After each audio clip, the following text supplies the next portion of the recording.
Ladies and gentlemen, now presenting Some Show on Tuesday. Speaking of names. We have not yet found a name for our Tuesday show, so we will hopefully get that figured out. That is the name. Some Show Tuesday. Some Show on Tuesday. Mention up, that actually would be kind of a fun name, wouldn't it? That would be. Yeah. Actually, no, that actually Some Show Tuesday. Some Show on Tuesday. All right, we'll put it on the list. We'll put that on tentative title for now. Yeah. Yeah, first couple episodes, I should just bring up my cork board and just staple like names of potential names to the show and take them up. Right.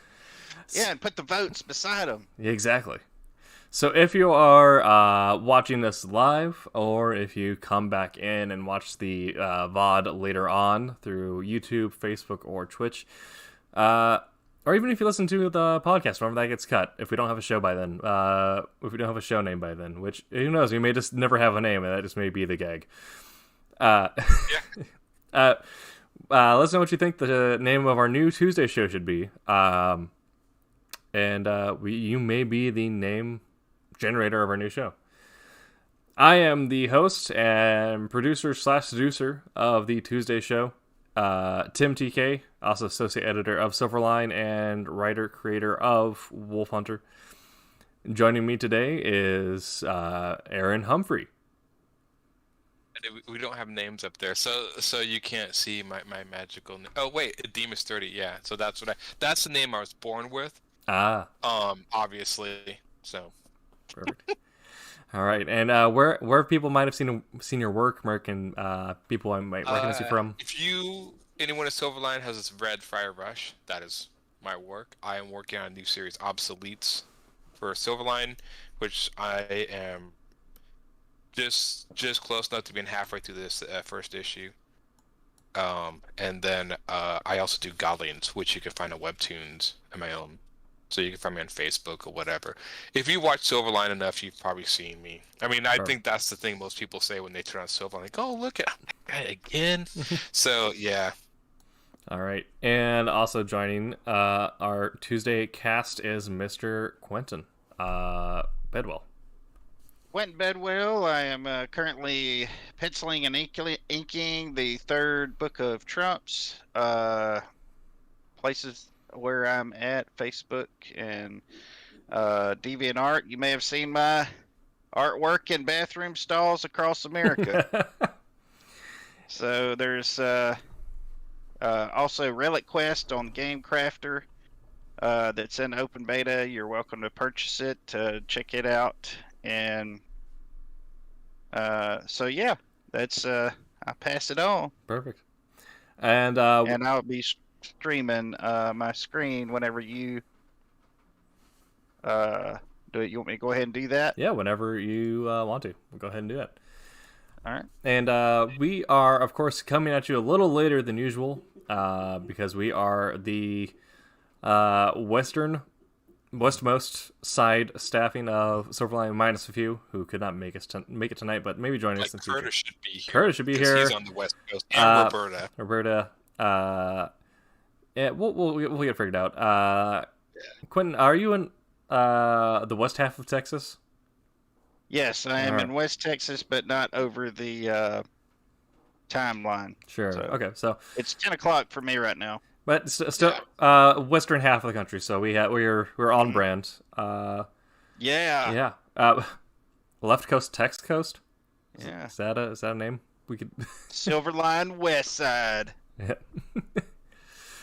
When we come on, all just snapping our fingers. Yes, exactly. Yeah. Yeah. We got to get the Letterman jackets. I can't hardly do it. I guess yeah, we gotta have our gang. Got to get the Yeah, there it is. There it is. I had surgery, so I can't really. Yeah. I have not yet broken my fingers using pens and pencils. So, good.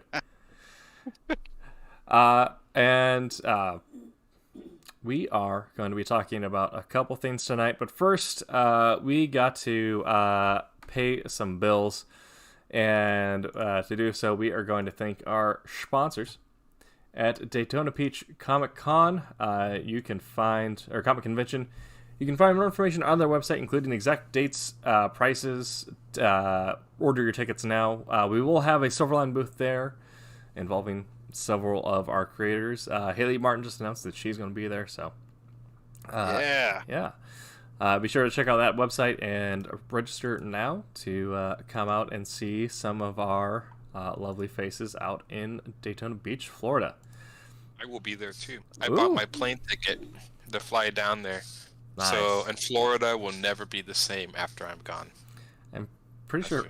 Pretty sure I Florida think that'll be the most heavily represented Silverline has been anywhere, right? So, yeah, I think it has. I think Yes. even Barbara Kalberg and some other people I know coming down. I didn't know. Yeah. Yeah. Now, I'm a Pacific Northwesterner, so you do know that when I step out of the airport in Florida, I will burst into flames. Yes. Whether or not. When I moved down Everybody from Salem to Florida, that was my experience. Just walking, I'm like, oh, I am just a sweat puddle now. Yes. Yeah.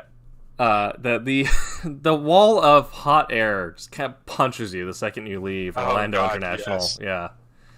Better purchase some Cutter bug spray too. 'Cause, Yeah.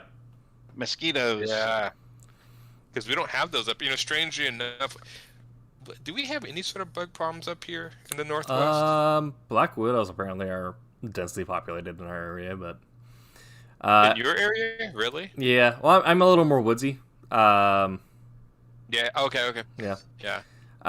We get a lot of cougars up here, and no, not those type of cougars. We're talking about the actual cats, which I'm making that whole analogy even worse. But no, there are a huge overpopulation of cougars up here. Yep.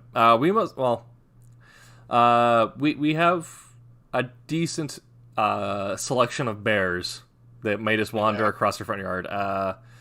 Notably, fellow Oregonian Gail Simone, who lives on a salmon run, has had a bear just lounging out in her front yard pretty much all of last year. Well, as long as it's not doing anything, Yeah. it's just. John has apparently gotten to her trash can a couple times. So we are, Aaron and I, as mentioned, we are located in the Northwest, up in now a beautiful and sunny Oregon. We're going to have this for about 3 months, and then it's going to be back to being gray and rainy. Yes. Yeah. And our other sponsor is History Camp America, brought to you by History List. That is happening July 10th, 2021, so just around the corner. And they are, of course, sponsoring our historical books, Steam Patriots, and my own World War II action espionage book, Wolf Hunter. So you can sign up for the free online history camp, where it's a day of lectures, essentially research reports, and just fun dives into some history. History camp. Camp. And we have Mr. Boone Jaxie Morris on Facebook chat giving us a solid "Let's go." Yeah. Yep. So we are going to be talking about a mixture of things tonight, but first, since this is we've all talked to each other and we have all been on shows with each other, but this is the first time that we've had our own show. This is us. We are the core team. We are the Best of the best, cream yeah. of the crop. We're Special Forces of Silverline. Exactly. Silverline Special Forces. We didn't come here for free will. We were chosen by the best to represent Tuesday. That's right. Comet Commandos, baby, right here. We're Cap, Thor, and Iron Man of the Silverline Avengers right now. Yes. We'll work out who's who later. Later, yes. That's the next time we have a convention between us and we're going to meet up. We're going to set a giant mallet in between the three of us, and whoever can pick it up first is Thor. Yeah.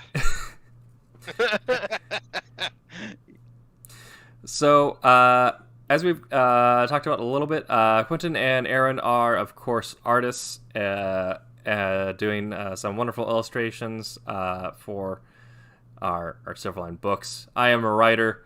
The most illustraty I get is painting, which I have not yet colored a book. Who knows? Maybe in the future. So, we all, though, share many things in common, so we figured what better way to bring the show to life, to birth it from our birthing hips, then to talk about who we are, what we enjoy, and what kind of off-subject diatribes you can expect in the future. As many of us are known for just kind of breaking subject and talking ad hominem for X-Men for a solid hour. Maybe that's just me, though. I like me some X-Men. Do you enjoy the X-Men? I enjoy the X-Men deeply. That's been my main jam since the mid-90s. You know, it's funny. I read the X-Men until Claremont left. Mm. It's really weird. I read it, and then when Claremont left, I read a few issues, and I was like, I guess I'm kind of done. I read them here again, on and off. Yep. But nothing's been able. Even the news. I read the new X-Men stuff. The House. No, what is it? Not House of M. The House of X, Powers of X. Something like that. On my. Yeah. Yes. That one. Also, it was okay. I read one, and there was a hit or miss. I mean, there's Sure. stuff I liked and there's stuff I didn't. But it was definitely interesting. There are so many new characters. I think that was my biggest problem, is coming back and I'm like, who are these new people? I know a lot of them, but some of them I'm like, I don't know a lot of, especially the younger mutants. Like the old ones I knew, but like I think there's one called Pixie. I had no idea. Oh yeah. She got brought in Brewbreaker era when Ileana became the demon princess of Limbo. Oh, she actually became the princess. Why did I not know that? Yeah, Ileana is the reason I'm into toxic females. Toxic females, she said. Yeah, hey. Hey, you know, well, maybe I'm not one to judge, but if you ascend to being a demon goddess, there might be some deeper issues at work there. Yeah, just you know, the funny thing is I always liked her with her goat. I thought I did see the New Mutants movie, and this is the Roland out there. I know he's listening. I know that when I mention that movie, Roland, even if he's not listening, all of a sudden I feel like a cold chill up his spine because he hates it so much. That's why I'm gonna buy that for him for Christmas. So it's. But they did a decent job with magic. They didn't do the full horn goat feet, which I wonder if they would have continued that movie, if they would have done that in one scene. Right. They kind of hinted that her sword wasn't her mutant power, because her mutant power was teleportation. It's she's teleportation. It's like telekinetic telepathy, but it's just her sword is actually the Hell Sword from Limbo, which contains the remnants of her soul. Is that okay? Yeah. Yes. Because they called it the Soul Sword, and it can format of her body and stuff. Yep. Yeah, I always liked magic. Again, I never really, it's funny, I never really read the New Mutants that much. I read some, and I know when they came into the X-Men, but I kind of just really stuck with the X-Men. I did read some of the New Mutants. I knew the characters. I was always curious to see if they ever were going to do Warlock. Oh, I'd be curious to know if Warlock would ever, even if they did it in the Marvel movies, I could see Warlock being a perfect character to bring in for the Marvel movies.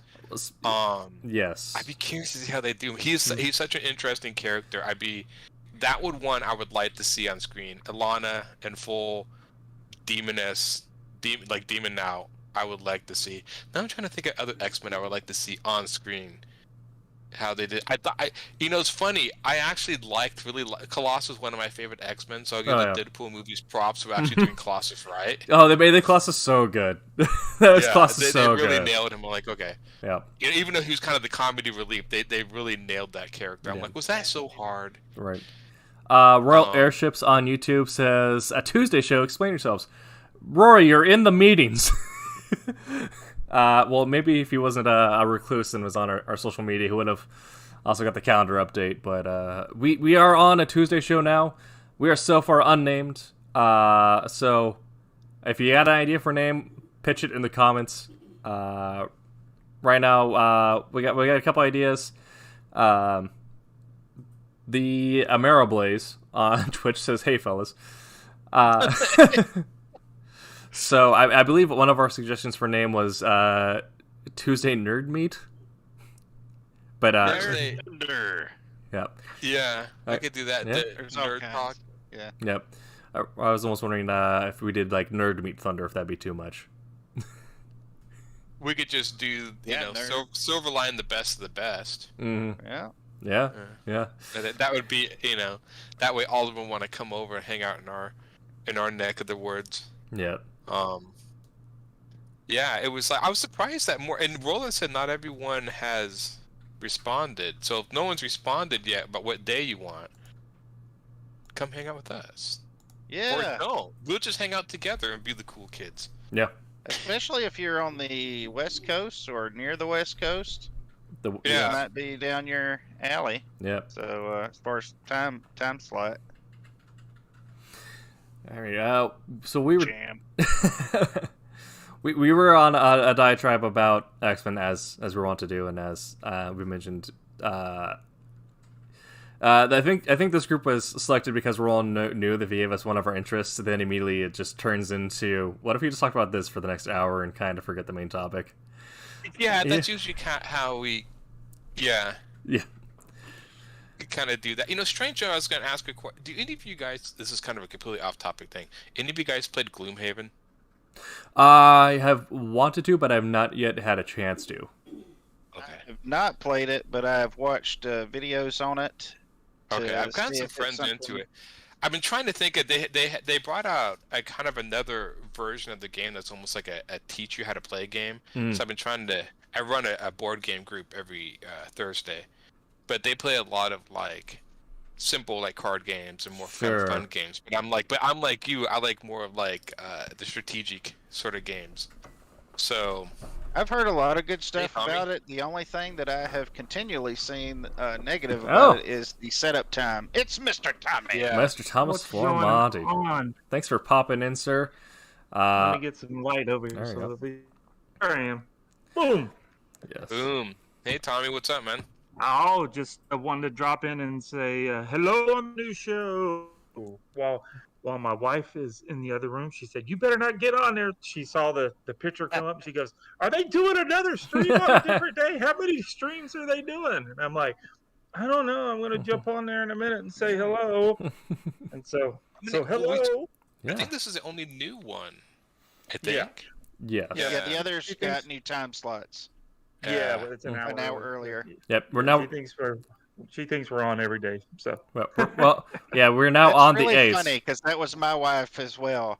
Are you on there every day? No. yeah, it seemed like No. it. Yep. I fill in from time to time. Yeah. Well, So Yeah. I got an idea for the name of the show. okay. Oh, West Coast, Worst Coast. Oh no. Yeah, Man. I can. you Oh, no. came all the way in Okay. here. You come into my house Bye. Love you guys. Bye. and No, insult my wife. It's like I don't know, man. I mean, I would take that, but I mean, you live in Florida, so how seriously can I take threats from somebody who lives in Florida? East Coast, Best Coast. That's what the East West Coast, Worst Best No, Coast. I mean, I will say that the East Coast That's does have the terrible. best crabs, but you know, if you can crabs in the East Coast, you got some explaining to do. Now, Tommy, are you going to be on Wednesdays or Sundays? Now, I know I'm gonna Wednesdays. jump over to the Sunday. Yeah, I've just trying to get out of the kablam to get over at on Wednesdays has been a hard thing to do. And then now that we're moving it up an hour, there's going to be no way I'm going to be able to get home, eat, at least say hello to my wife, and then come on to the show. So I may jump in and just say hello, and then I'm gonna jump over to Sunday. I can do Sunday a little easier. Yeah, So. I was on And then I'll Sunday. still I try to decided jump to switch it up on the Tuesday because my Sundays have been taking up like most of my friends. You know, Sunday and Saturday is the day to do stuff, and so Sunday I'm like, well, I never do anything on Tuesday night. I have no life that night. I'll hang out with these other people, and we can all have no lives together. And Silverline's No Life Tuesday. I actually just thought about freeing it up and trying this out. Yeah. But you know, like I'm gonna miss Curtis and Roberta and Roland, so I'll probably every few times jump back in on Sunday and bother you guys. Yeah, and So- for me, jumping over to Sunday would be kind of good because once we get the for the champion Miss Fury thing. So all of us will be on the Sunday show, so we can kind of chat it up a little bit, that kind of thing. Because I think we're going to kickstart it next month. I've got like 2 pages left to ink. I was working on one of them tonight, but it's time to go to bed. Is the first issue's all in? The pencils are all in for issue 1, right? Oh yeah. Pete's been done for a month and a half, 2 months now. Yeah, so I think so. He had to take a. Go ahead. Sorry. No. Yeah, he's been way done. So everybody's kind of waiting on me. I think Roberta's almost caught up to my inks, and then Pete started on issue 2, and then I think he's finishing up issue 4. Yeah. And because issue 3 is looking sweet. I don't know who's working on that one, but whoever's drawing that one is doing a really good job. Some nerd, I heard. If I see him, I'll let him know. Some guy in a red shirt, I think. No. Some guy in a red shirt. Yeah. I don't know. It's looking really, really good. Well, I appreciate I didn't even know Quentin could draw. I mean, this surprised me. I mean, I was like, dude, you draw? And so, yeah. Yep. Yeah. I have to It's like tell people. Yeah, I'm a drawer. I'm a drawer. drawer. He likes a drawer. Classic draws. I like to draw. I like drawings. Drawings. That's funny because people ask me, and I'm like, what do you do for a living? I'm like, I write and draw stuff, except I don't use the word stuff. But yeah, usually I'm just like, what else do you need to know? Usually Come when I read get my that question, stuff. they're like, and what do you do for a living? And then I tell them and their face goes, Huh. oh, okay. It's like, They really know what to make. You can live Yeah. doing that. I'm like, well, somebody makes all the stuff you read and watch. Yeah. yeah. That's when people ask me how. Somebody's making a living doing it. See, it works when I tell people I'm a writer because usually I'm there with baggy eyes, I got my coffee hanging out, cigarette in one hand, and I'm just kind of like crunched over in the back of like a Starbucks or something. Yeah. So when you It tell is them you're a really- writer, they're like, oh, yeah, Yeah. I can totally tell. Do you is it funny that every time you tell people you're a writer, do you have anyone ever ask you, oh, can I read some of your writing? Yes, and then I'm like, well, you can purchase it through Page and Spine. It's my most recent publication. Yeah, I know.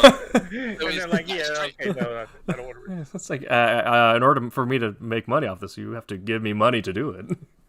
Well, Yeah, I know. can I see you write something right now while I watch? That's what I want to see. Write something now. Write something now. Do it. Yeah, do it. I'll get off the screen Yeah. share, and you can get on the screen share. That's Yeah. actually Just- pour a cup of coffee. Get the half dangling cigarette, start screaming at a blank page. No, it's like going to a convention or whatever, and they get us to do commissions or whatever. But it's like, I'm going to commission you to write something real quick. Here's $20. Here, write something for me. Write it. Write it right now. That's It's like, exactly so right. what did he write you? What did he give you? He gave me a page of basically mocking me, but I wrote something. There you go. Exactly. Yeah. There you go. This looks kind of like a grocery list. You know, I know. Well, Yeah. You didn't say what it was. The visual. You got to be able to pick what it is that it's like, Yeah. okay, I want you to write something with Spider-Man, and I want him hanging from a web upside down, and write something like that. Write something about that. That's what I Yes. want you to Yeah. write. Well, Yeah, like when they specifically asked for us to draw certain things. yeah, it's great. I mean, well, the visual also of even if you're just watching an artist do the thing, there is an enjoyment in watching art because it is by nature visual. The visual of writing is a man going through existential crisis. Yeah, Yeah. That's right. I'm sitting there going, okay. No, it's mostly delete. Let me rewrite this. Delete. Ah! I get to see Crumpling up the like paper, going it all. if they actually would separate the writers, like the artists had the artist alley, and then if they could in Comic Cons, the writers alley, and the writers alley is just this very dim, smoke-filled area. Of the There's convention. just this crumpled up Red Bull, and someone's just I didn't looking. think about that. Yeah, you got artist alley. What are the writers doing in the artist alley anyway? Yeah. They need to have their own place, like a coffee shop or something. That's where they should be. Yeah. They have they built in like a replica of a coffee shop. That's so Everyone's dumb. at the computer. Yep. Yeah. Huh. It's I everyone. never thought about it. It was just 50,000 people mumbling, no. Well, same thing with Rocking back and colorists. forth. Yeah, they're rocking back and forth or whatever. Thinking they're doing this. Yeah. No. No, Yeah, 'cause no. they do have Artist Alley, and I'm trying to think. And they put colorists and inkers. I still think they should separate those out too. Inkers and colorists What? into little areas within the Artist Alley. Yeah. So you have Artist Alley, but you have the Illustrator block, the Inker block, There you and go. Colorist Everybody's block. all separated out. Yeah, that's the way it should We be. could do Well, the I mean, pencilers block, the tracers. I mean, inkers block. So I haven't Ooh. watched I Chasing gotta Amy. go. What? I need to get off? Oh, I'm told I have No. to hang up now, sir. I still, when I watched Chasing Amy and they brought up that tracing thing, I had never, because I used to ink my own work. I never heard that argument before until Chasing Amy. Yeah, When they brought it up. But have you, so you being an inker, have you had people come up and give Not you until tracing then. thing? No. Now I No. hear it. Yeah, I mean, but since then, yeah, you hear it all the time. But no, It's not because of until that then. movie. Yes. Okay, Yeah. okay. Yeah. And I That's what I swear, thought. whenever we see Mr. Kevin, we're gonna go. Thank you. I appreciate what you did. Yeah, actually, I'm supposed to be. Yeah, I still can't talk about it. Oh, it's still a secret thing. I Ooh. did something for.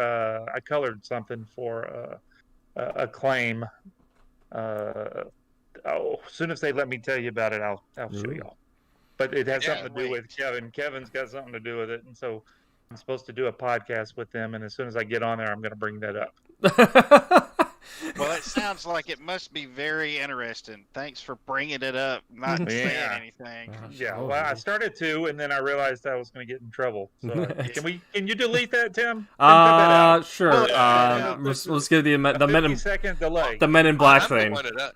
Okay. Well, you know how like these movie channels all of a sudden start showing movies. Like they'll pick a movie and they show it like all the time. Mhm. For some odd reason, the last 2 weeks, like Chasing Amy's been on every time I turn on the TV. It's like, oh, that movie's on. Like Huh. I don't know why. Word. And I keep seeing that scene, and I was like, because I always just remember, like, I don't remember actually hearing that argument and knowing that it came from that movie. I'm like, okay, that makes more sense. Yep. Yeah. Like my name, Aaron. Like everybody knows that yeah, joke no. about Key and Peele. And they go like, "Have you seen that? Have you seen that skit?" I'm like, "No, I've never." That's seen what- that. absolutely Of not. course I have. One most popular sketch comedy show, mid 2000s. Never seen it. Yeah.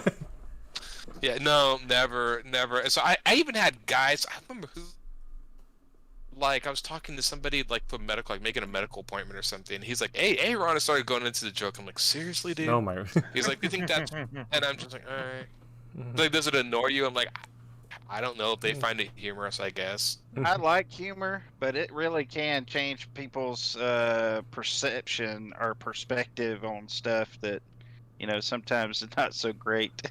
Mm-hmm. Well, like that whole thing with the inking and the tracing and all that kind of stuff. So yeah. Yeah. Which is just kind of, so I always found it, what is your take on, so for this digital, I always wondered when I did digital art, started doing it, a lot of times I would just kind of start drawing my stuff in black ink because I can choose black as a color.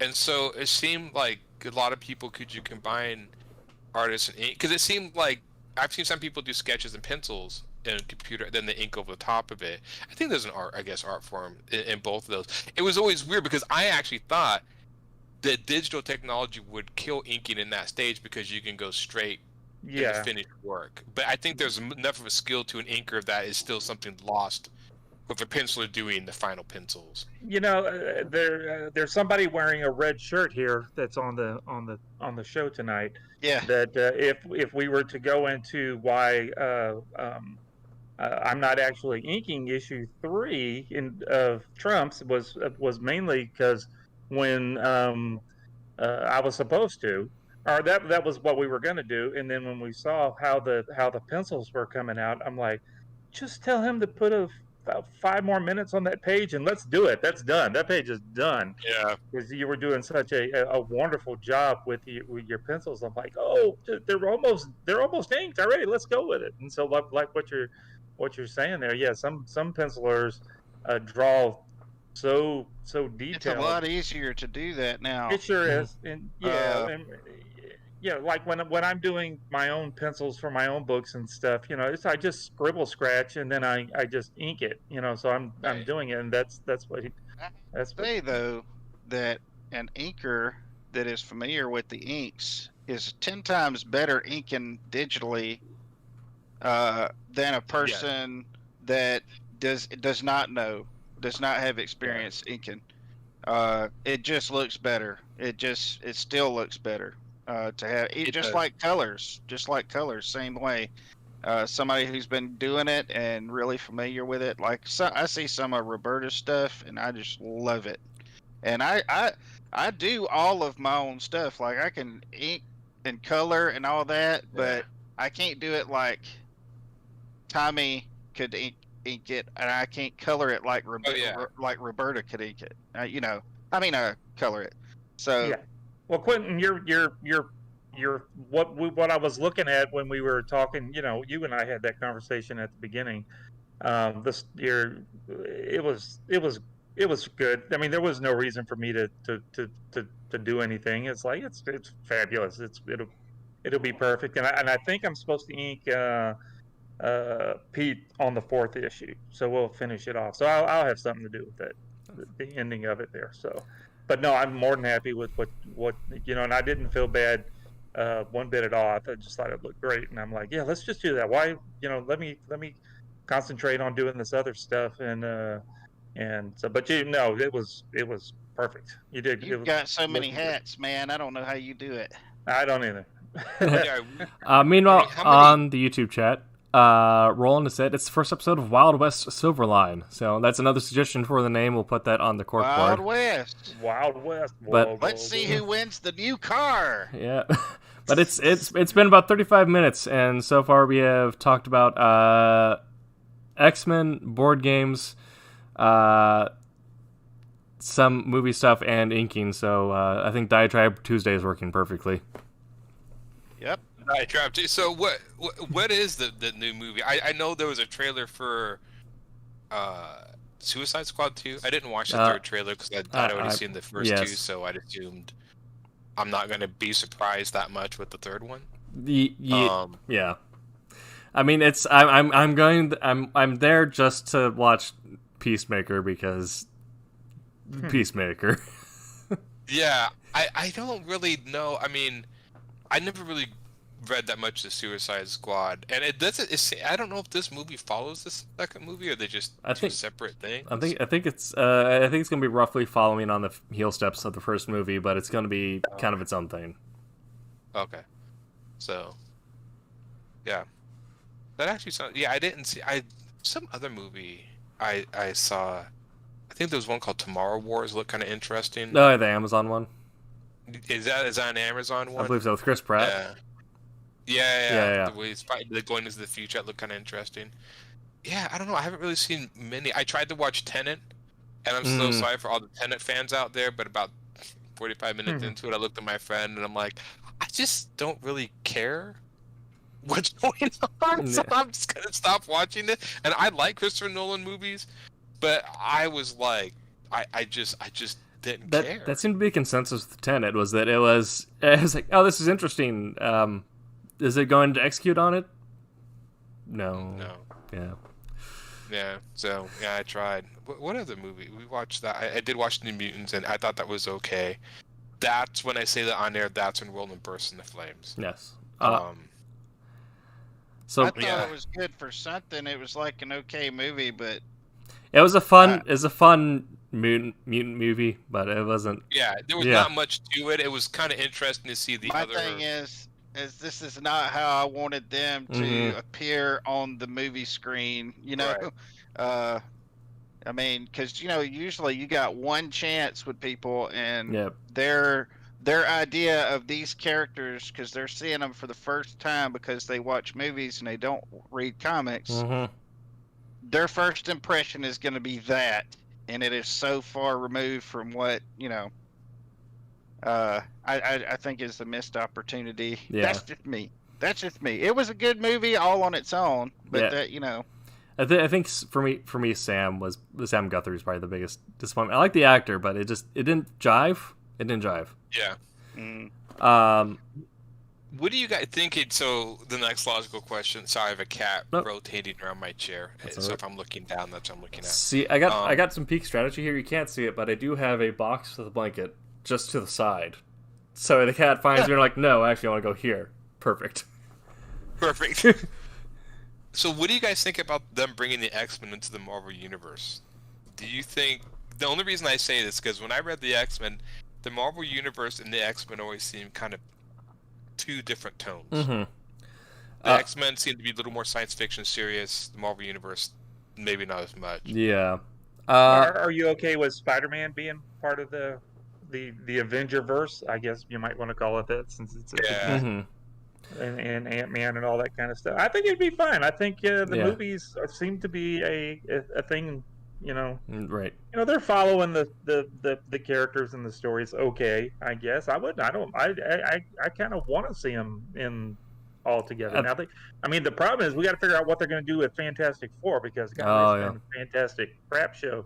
Is what Fantastic Four is. Every time they try to bring that thing out, man. Our own charming Michael Lanning posted an idea which I thought was interesting, which is instead of, even though we all love Victor Von Doom, we could save him for like a number 2 or number 3 in the Fantastic series. Instead, if we're already coming out of multiverse stuff, as we're seeing in Loki now, which is also a fun show. It has been. And we'll be seeing a lot more with Doctor Strange, is what if they did the Maker, the alternate Reed who created the city and went full dictator, have him be the main baddie, and it's the Fantastic Four coming out of multiverse and fighting the Maker and that stuff before they get planted into, I guess now we have the Marvel 619. I just think they should do Galactus, which I think they're gonna want to make eventually the main villain. Yeah. And just do Galactus and the Silver Surfer. Just go straight into it. Yeah. And Doctor Doom eventually can come in, but I would just if I've heard they want to introduce Galactus, I'm like, well, if you want to do that, then that's your main baddie for the Fantastic Four movie. Just go straight there. Sure. And then you could completely treat the Fantastic Four as this sort of NASA research team that discovers Galactus, and then they can get their powers that way. I mean, it's kind of, they can kind of set up that story. It's almost set up in there. Yeah, I don't know. I'm the thing is, it's strange enough with the X-Men Fantastic Four. There's not a lot of Fantastic Four movies that are good, but there are a few X-Men movies that are well done. Like the Logan movie was one of my favorites. Oh, yeah. And so it's gonna be harder to bring in the X-Men because they have silver screen counterparts people can compare them to. There's no Avengers movie they compare them. I mean, you have Avengers and that's it. But like it's kind of like the 60s or 70s Iron Man, whatever it is, where he's walking around in the tinfoil. Yeah. But I mean, whoever replaces Hugh Jackman, I mean, that's going to be a tall order. Yeah. I don't know. It may not sense, especially when they want to bring in Blade, and I'm like, no. The Blade sequels were not good, but the original Blade movie is still a classic, and he's just not going to be able to top it. Isn't it still going to be Wesley Snipes? The first movie was great. Yeah. No, my hope with as long as they can bring them out of Origin Land. Yeah. And we don't get stuck in Origin Land. Here we got another Origin. Like that's what they did with the new Spider-Man, the Tom Holland Spider-Man. So it's the fact like, hey, you know who he is. It's Spider-Man. Yeah. But I think, do they need to bring them together in such a way where they? I mean, it's not like the X-Men comics and the Avenger comics. They don't always run in tandem. A lot of time together anyway. So why not just say, in the Avenger movies, should we call Storm to come help us? No, she's busy, and then let that be it. Sure. Why do they have to actually be a big crossover between the? Yeah, I don't think they should. Movies? Yeah, I mean, maybe not. Maybe just referencing or that kind of thing. Yeah. Easter eggs. Yeah. Because Avengers has enough characters, and I can't imagine bringing the X-Men universe to the Avengers universe. That's going to be... I mean, like, how long was the Avengers Endgame? Like, over 3 hours just to accommodate all the characters? Yeah. If you bring in the X-Men? Right. If you get it, you might as well do a TV series at that point and just skip the movie. I could be wrong, but I think they're going to sit on the X-Men for a little while, let people forget about Kevin Feige kind of so we can bring up some new folks. Last we know, Kevin Feige had said there's going to take at least a couple phases before they really bring that up as a possibility. Which I think that's kind of a smart move, because forgetting the Fox X-Men is really the best move for all of us as people on the path to healing. Yeah. It's I don't Healing yeah, I from don't no know. I mean, continuity. I'd be curious to see how they did. That's the only one like I said, I grew up reading the X-Men. I never really read the Avengers or any of the other superheroes. I was never a big Oh. Avengers people. Actually, the movies are the only reason why I like Captain America and Thor. I, Don't I, shoot me, to agree. but I couldn't stand the most of the Avengers. Is for the Marvel guys, I was just a big Spider-Man fan, so anything to do with Spider-Man stuff was cool Yeah. with me. But and I liked the X-Men, but I just never got into the Avengers. It just never. It was know, okay. yeah. Yeah. I got Yeah. into the Ultimates storyline. That was the which is, I think a lot of the Marvel universe is based around the Ultimates, except not as serious. I mean, this is Mark Miller being toned down as far as you can tone down Mark Miller. But that's why I liked Captain America just because I always thought it was weird that he fought with a frisbee. I always felt like he was missing a sword or a gun. Right. He just has a frisbee, and I'm like, well, this is, I guess, kind of cool. This is why I think the Falcon being when the Falcon turned into Captain America, even in the comics, I thought was like, well, this is even more unique. Now he has a frisbee and wings. Yes. Yeah, And so it's just like it's a weird combination. It works, but it's a very weird combination. And you're talking about the frisbee thing, in the Falcon movie or the TV show or whatever. It's like, how was he catching the frisbee, as you would call it, and stuff? Captain America did have the super soldier secret whatever serum, blah blah blah blah blah. But the Falcon was just a really good dude, right?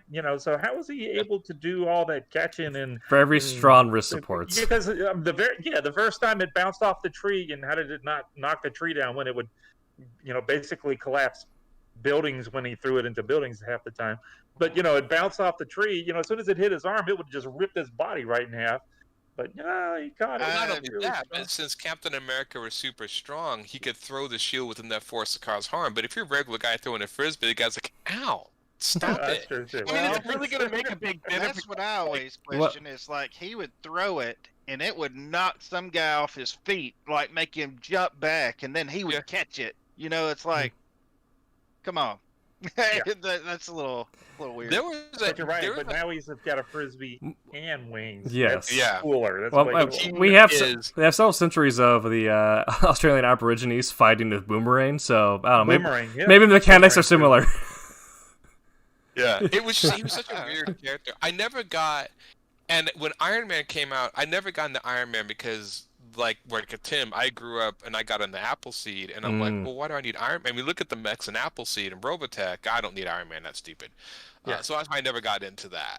It just that was completely just aesthetic. Just like, no, I never to this. Even as a kid, I always remember reading, like, even in the X, like, why did the Sentinels have muscles? Why would robots need why did they have? And then Iron Man, I never could figure out Iron Man in the original costume how he bent his arm. If he's solid iron, was it like a mesh or like he's in a solid suit of iron? Wouldn't he just kind of like just be still and fall over? That part is Aluminum Man right there. Yes. In the Yeah. Like a little. I mean, it's comic books, but I was always just kind of like, I never understood why the Sentinels had muscles. I never got that. And now they don't. They make them without muscles on them. I got a little more into Iron Man with the House of M Iron Man 2002, whatever that was, where essentially he was in an armored core mech. They actually they've done a few. There was the Iron Man suit in the Ultimates I thought was pretty cool. Yeah, that was kind of more like a mech suit. And they got him like, I dig him as a person. Okay, I'll read a little bit more, but yeah. The Iron Man, the movie Iron Man suits, I've all thought were really cool. Yeah. I mean, it really looked cool. Yeah. So, I mean, I like the movies. I like for the most part, like the Captain America movies, and Thor was really good. I hugely love Fat Thor. Fat Thor is great. Oh yeah. But yeah. And I guess he's gonna be in the new Guardians movie, right? Thor's supposed to be in Guardians. Yep. Not gonna be. I've heard. Mm-hmm. That's I guess we'll wait and see. We're getting that around the same. We're getting Jane Foster in Thor: Love and Thunder. So I think they're gonna do the Odin Son arc. That's just my assumption, which would be dope because then just have Thor doing some axe murder would be great. Because I remember I was in a movie theater when I first saw the original Thor movie, Mhm. and there were two guys sitting in front of me, and I overheard them talk to the other one. They're like, Thor is like the lamest superhero Marvel's made up yet. And I was like, wow, so many Norse people really appreciate the fact you didn't realize like Thor is a mythological like they thought Marvel made him up. I'm like, no. This and speaking of this, Disney has actually, and I'm not going to get away with this, has tried to trademark Loki. Can't trademark Loki. He's a mythological figure. Yeah. I'm Well, sure you know our days of the week, like Fiddler's Day. yeah, Yep. Thursday. Wednesday is originally Woden. Mm-hmm. Woden's, yeah. Yeah, there's a lot. I guess I never thought about it. Friday is Friggs Day. Yep. We have a lot of holdovers from Germanic paganism. So. Yep. Yeah. That's right. Are y'all watching the Loki Disney Plus? I've watched the first episode. I have not watched the next ones because I'm waiting on a couple other people to watch it before I watch it. Yeah, it was pretty funny. Yeah, I'm enjoying it. Speaking of you're talking about Thor being the thing. There's a really funny sequence between. I want to go into the Loki talking about his his storyline. Not storyline. His what would you call it, Tim? You saw it, right? Yeah. Where he was talking to what's his face about Mobius. Yeah, Mobius about. About with time, and then when once all time is done, everything will be happy, blah blah blah. And he goes, "You believe that?" And he goes, "Well, what about your background?" And he goes, "Well, the Lord is blah blah blah." And he goes, "But you believe that, but you don't believe this." Like, it's funny. Wait till you watch it. It's funny. It was really good. Funny sequence right there. My wife and I looked at each other. We're like, "Yeah, this is all stupid. They're just making this all up." This is so funny. It was really good dialogue in most of it. I will say their choice of bad person is very interesting. I'm excited to see what they do with it. Yeah, me too. Yeah, it seems pretty cool. But I have got to go. You guys, y'all have a great rest of your till 1 o'clock my time. So I've got to go to bed. Oof. So you guys be good. Just one quick thing for everybody that's listening: the latest Kickstarter is now in our hands. I've started getting everything printed. We'll probably have that done by the end of the week, the beginning of next week. So if anybody's wondering where their Kickstarters from the Steam Patriot and Barb's book, Divinity. Yes, so that will be in Roland's hands, so they can start shipping it out probably next week. I'm going to try to be done by the end of the week. So just wanted to put that out there, and we'll see you guys later, but I need to. All right. I need to hit the bed. Go to bed. I'm dropping the mic. Boop. All right. I don't have a. Oh, here I go. Drop my headphones. Perfect. That was good. Stupid. Okay. All right. You guys be good. Have a good night. Bye bye. All right. I'm probably the only guy that doesn't. I think as far as the Disney stuff, I watched the first season of Mandalorian. I think that's it. I don't know. I have Disney Plus. So I don't know. I keep getting distracted by this. Most of the time, I've been watching Family Guy. Well, I put Family Guy in the background. That's basically how that goes. Yep. I want to watch the second Mandalorian. I know pretty much everything that happens because the internet. The internet, yeah. I don't know. I tend to watch more like dramas and stuff because I can listen to it while I work. Tommy froze his screen. So sci-fi and action stuff, I always have to watch it, and I don't feel like I have enough time to sit and actually pay attention to it. So Family Guy and stuff that I can put in the background. Star Trek Next Generation is great for that. Throw it in the background and it plays in the background. So yep. Stuff of that nature. We do like dedicated TV time, so. Oh, do you? Yeah, so we're like, all right, and right now we're watching Vikings and Loki, so like we're full on Norse up in here. But oh, look, I watched part of the first episode of Loki with my friend. I liked what I saw. She's more of a Loki fan than me, and she didn't really get into it. So she gets me into a lot of Korean dramas. Yeah. So I've been watching one called Move to Heaven. That's actually really good. And then we've been watching the Titans series. And that one's okay. It's hit or miss. But yeah, that's kind of the extent of my nerddom watching. Sure. stuff. Yeah. I kind of get into all sorts of other weird. I rewatched the Dairy Girls. I don't know if you've ever seen that. Dairy I Girls. don't think I have. It is, if you like, it is these 4 teenage girls living in Ireland during the Protestant Catholic Civil War during the 80s, but they're dorks. Okay. And it's just like they're part of a Catholic school. If you ever get a chance, if you like British humor, I guess it's more Irish humor Sure. than British. Get it. It's on Netflix, but there's 2 seasons. They're hilarious. So I watched that again. But yeah, I don't know. I feel weird because I always feel like I come out and talk about nerd stuff, and it's like I think I read more comic books just to get my nerd stuff, independent comic books, than I do watching. Yeah. So I'm kind of like out of touch. Like I'm in touch with video game nerddom. Yeah. I'm not as in touch with the comic nerddom as much as I used to be. Not anymore. I'm in touch with some real deep nerdom. I picked this up when we're talking about strategy board games, but Warhammer, Age of Sigmar Fantasy. Yeah, I do all the tabletop. Are you painting those? I'm painting those. I've not started my Stormcast army yet. Oh, classic Necron. Oh, isn't that the McFarlane? Yep. Yeah. Actually, this was given to me by somebody that knew that I collected figures. That's and awesome. it's the only one I have. I hate it because it's the only one I have, and man, That's awesome. Usually with army builders, I cannot just do one. You know? Yeah.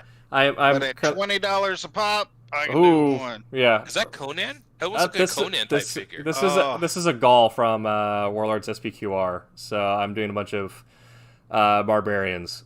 And that's cool. They're a swarm army, so I have like something like 60 some odd figures to do just to get up to like the 1,000 points.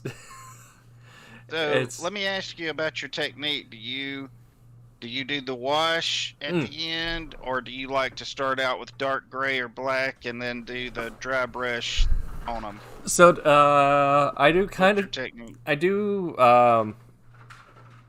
either very traditional or contrast, depending. These guys have been doing a little more traditional. So basing black or a darker gray. Some of them I did contrast or based white, and then do thin layers working up, and then these ones I've been doing traditional highlighting. So I'll just actually mix in a lighter tone, put over the raised areas, and then do a thin layer of wash over that. Some of them my Warhammer ones I'll do with Zenithal highlighting. So yeah, I'll cross prime them essentially, and then you ever use magnets on your stuff? I had a guy that would. I never paint Warhammer, but I had a guy who did a huge creature that could bring off little creatures. Yeah, and just put magnets on them, so during play you can just take them on and off. Yeah. That was a good idea. Yeah, I don't have too many modulars in my army list, but I have a friend who was running a very modular army, so the different weapon attachments that he could use to change up his point values, he'll magnetize those arms that he'll need to swap out for whatever weapon he's using. That's really cool. It's strange enough, it's one of those ideas like, it seems. I'm not as an artist, everybody says you should try to paint miniatures, you're probably really good at it. I've never tried, just because, but miniatures seem to be a lot cheaper. I mean, when I grew up, they're made of pewter, so they're expensive. Yeah, now it's now a little cheaper. Now it's all resin, and it's depending on the cast, you can get like resin cast, mold cast type stuff you're gonna be doing like $50 for a box of 5 to 8 dudes. A fine cast, it may be a little more, but far less mold lines, a lot more detail to work with, and it's metal, so you don't have to worry about it, putting a hole through your floor if you're dropping it while you're working on something, or breaking itself. Or them breaking. Yeah. Because me and my nephews like to play Alien vs Predator, the strap board game. We have a lot of miniatures in that. We've thought about painting, but I just don't. I've never painted miniatures. So I'm always like, God, because I didn't buy all those miniatures. So I don't know. These ones I've been batch painting, so I get through them about 3 in 3 hours. Okay. Just doing like flesh tones, then work my way down while the acrylic dries on the first one, then work my way back, do the second layer, and then do the clothes and all that stuff. But if you're doing like individual models, which a lot of those board games tend to be, or like a detailed one, I have been able to spend like upwards of like 8 to 10 hours on a single model, just doing all the detail work and Yeah, you really get yeah, carried away. and that's when I'll break in the dry brushing and everything like that, just so I can cheat out like chainmail or like raised icons and it's kind of I put paint on there without actually painting it. How long have you been doing this? I've been off and on for about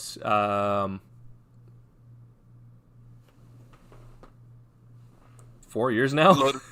4 years? 4 years, a little bit before then, but Okay. I didn't touch it at all during my time in college. So, but when I got out, I got back into 40K, so I built a 40K army. And then once I had that, I haven't really done with it. Now, me and a bunch of dudes have started a wargaming group here, so we got into 3 games all at once. So my budget has been going to resin companies. And it's man. real. It'll happen real fast. Yes, and so Yeah. right now I've been actually streaming it on my Twitch. But Yeah, that's what I was gonna ask. I thought you had Yeah. a stream going. so yeah, I've been doing getting back and building back up speed on batch painting and getting my details back done. Because we have like a lot of board game shops. I wonder, I should check Guardian Games. You know Guardian Games, Yes, obviously. yeah, I wonder if they would have any like tutorial classes or beginner classes to paint. they do. Goobertown Hobbies is also really good on YouTube, as well as Tabletop Minions. They're both Okay. very.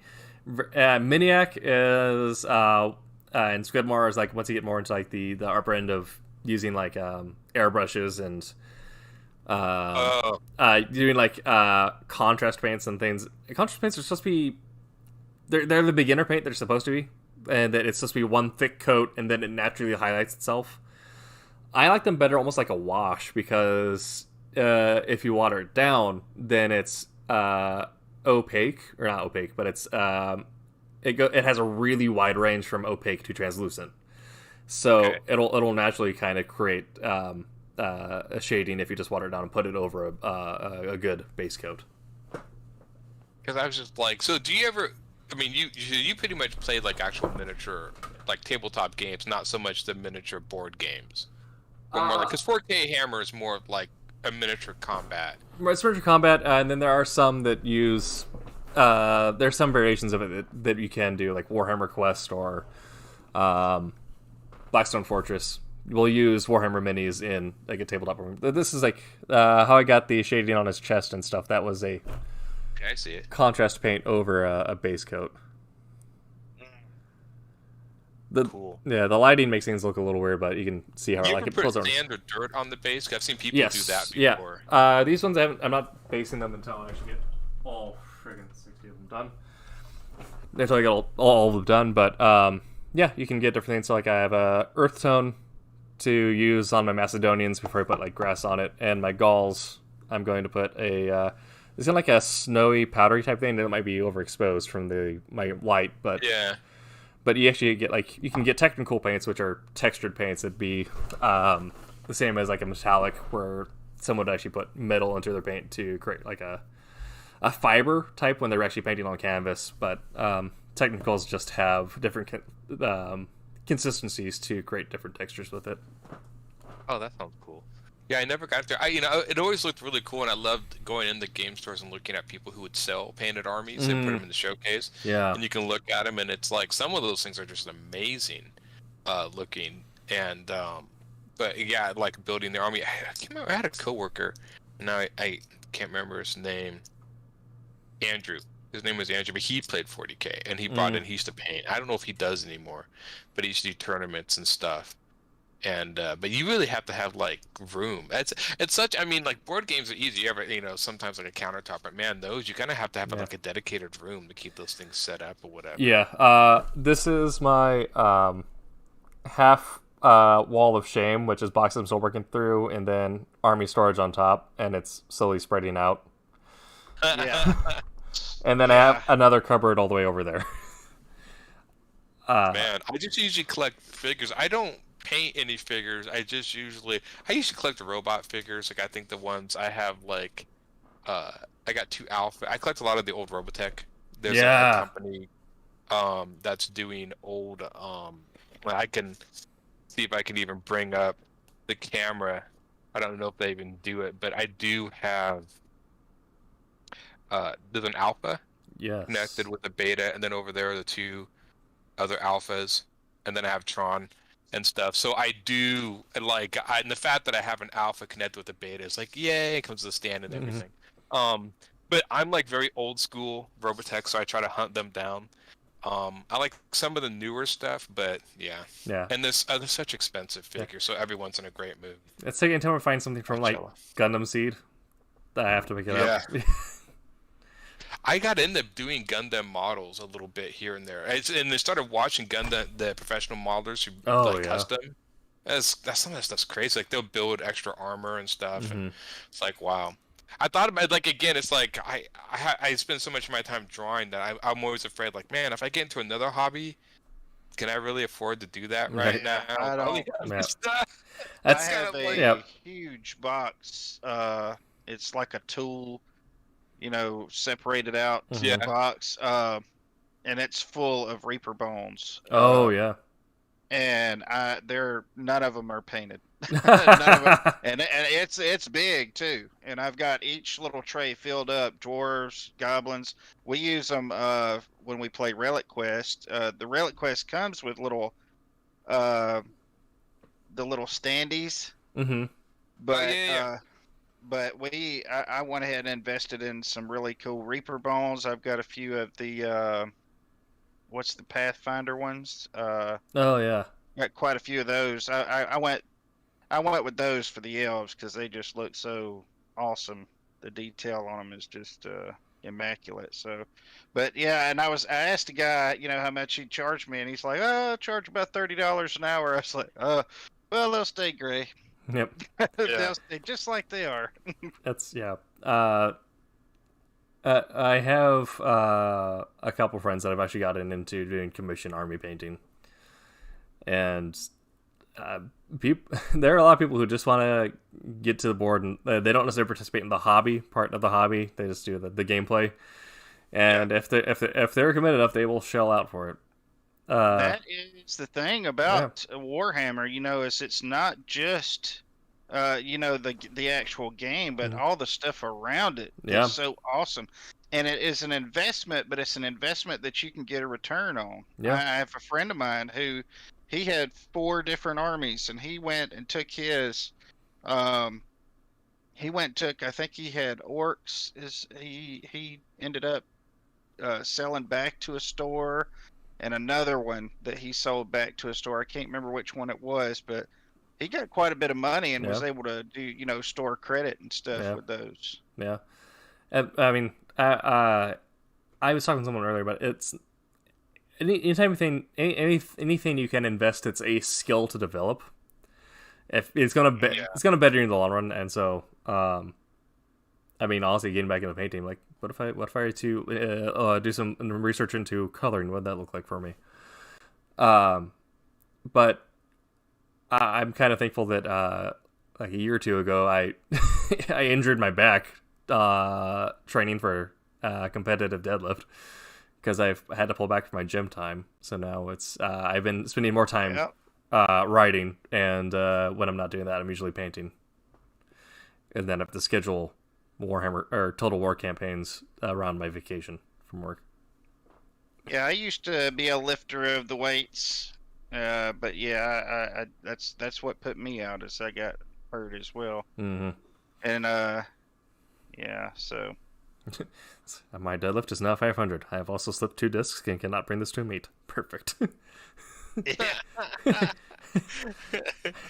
Yeah, I never got into the weightlifting as much. I kind of just stuck to drawing. I mean, I learned how to ink and color, but I'm trying to think if I like model building was always something interesting. I never really invested. I just kind of stuck to drawing comics. Strangely enough, the storytelling I think was the most thing. Yeah, which is strange because most artists I know have different varying hobbies. Like some will go like paint and do other things, but I just always was very focused on on the comic book. Yeah, I tried. Stuff. I tried to mix even between. I switched to replace weightlifting with boxing, but the nice thing is because it is so required on partners that you're forced to confine it to class time. So it doesn't seep into anything else. So boxing, painting, and writing have been my life for the past couple of months. Yeah, I need to actually start writing.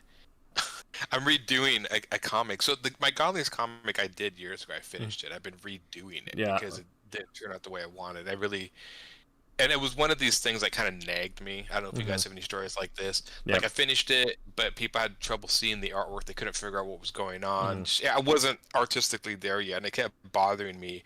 So I finally said, you know what? I'm going to redo this because I really wanted this to work, and so I'm almost done. But so I've been writing. I have to go into writing now, and for some odd reason, there's a few things I procrastinate. Writing, I kind of procrastinate a little bit until I have to kind of get quieter in the mood. I have to have silence when I write. I can't have noise or anything. And then I also actually procrastinate thumbnailing out new pages. Like I love, like basically if a page is done, I'm just doing like final pencils or doing it. That's fine. But if I'm thumbnailing or thinking of a page, I will procrastinate. So you have you have the opposite of shiny new syndrome, where like normally it's the new thing that like you need to do the new thing. Exactly. And they're like, no, I need to complete this. Don't give me anything new. Like I'm weird. I want to I just kind of tell me what to do and stuff. Yeah. But yeah, I do have opposite of the shiny new, because I've had a lot of friends who, I got a new comic. They never make it past page 4, if anything, because they're on to something else. Yeah. But that's fine. Most artists, a lot of artists are that way. But yeah, I have stories I've written, but this one I've been doing so long. It's gonna be weird not doing this comic after I'm finished. I won't know. Well, I'll have other stuff to do, but it'll be weird not. I mean, it's been like 5 years I've been doing it. Yep. Like, what are you gonna do with all that time? Paint some minis. Yeah. Get into painting some minis. That's what... Paint some miniatures, do that. I'm sure Roland will be like, "You have time?" And then he'll be throwing things my way. Yep. Which I won't. Yeah, I don't know. It's gonna be weird. I'll probably hopefully finish it by the end of the year. I might do another one of my kids' books. Or something, do something completely different. Besides working on stuff for Roland. Of course, you never want to tell Roland you have free time. You got free time? Yeah. I got a book that needs to be done. Well, my hobbies consist of gaming, on and off. What it is I have art, and then I have like a slot of time, and so different things have to make the cut to get into that slot of time. So when I'm doing this is all I can do because of my time constraints. When I'm not doing this, that's when I'm gaming. And then something that I don't have to put a lot of time into is collecting figures. And I do collect figures and it's crazy. This is one of my newest ones. The old MODOK. Yes. Yeah. It's funny. I want to see that show on Hulu. Oh yeah. This guy is hilarious to me. Anyway, he just looks. Oh yeah. Hilarious. Isn't that MODOK? MODOK. Yeah. The future is MODOK. You have a friend who collects tons of like the Marvel Legends and G.I. Joe figures, and I quit collecting figures just so because I'm like, I could just go play with his.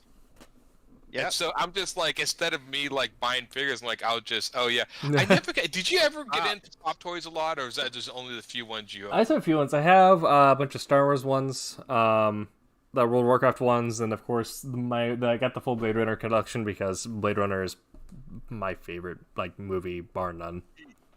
Did you like the sequel to Blade Runner? I mean, it was okay. the more time has passed since it come out, I'm like, oh, I like a lot of this, and then I'm like, but I really don't like Jared Leto in it, which is unfortunate. Yeah, there were parts of it that I liked. It was a mixed bag for me too. I liked a lot of the stuff that they did with the artificial intelligence, like the woman, and I thought that felt very great. Blade Runner. Ryan Gosling's entire like character development was good, and then and they got shunted into some not good. I'm like, no, just make this the movie. Harrison, I didn't think Harrison Ford needed to be in the movie. I I thought they could have just done the movie without him.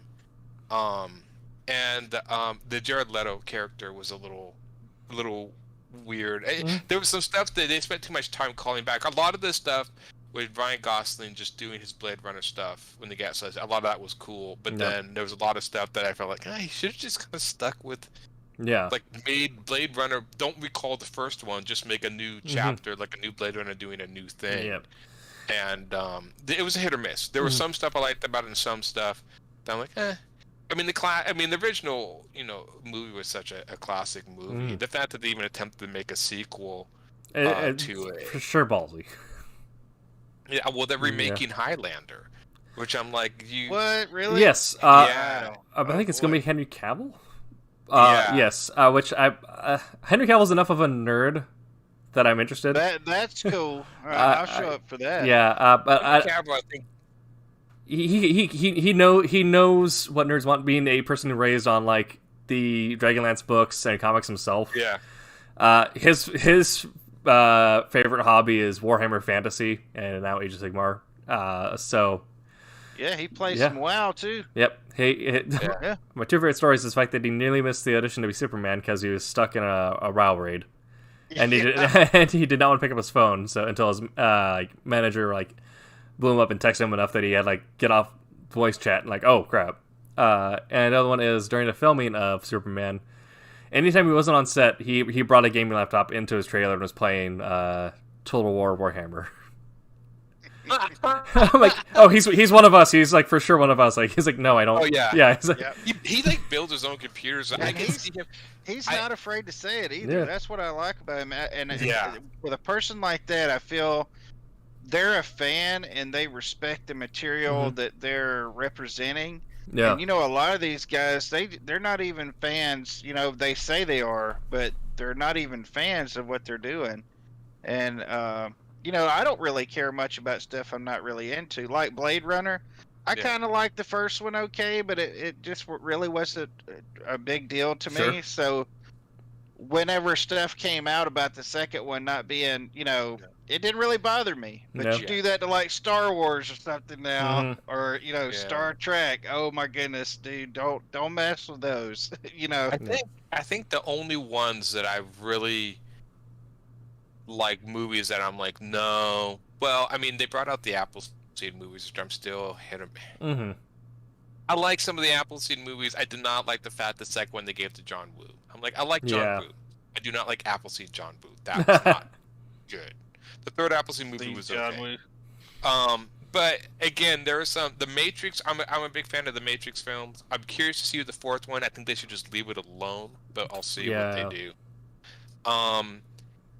But I'm trying to think of other movies. I'm a big fan of Tron. So anybody kind of messes around with Tron, the sequel to Tron has grown on me over time.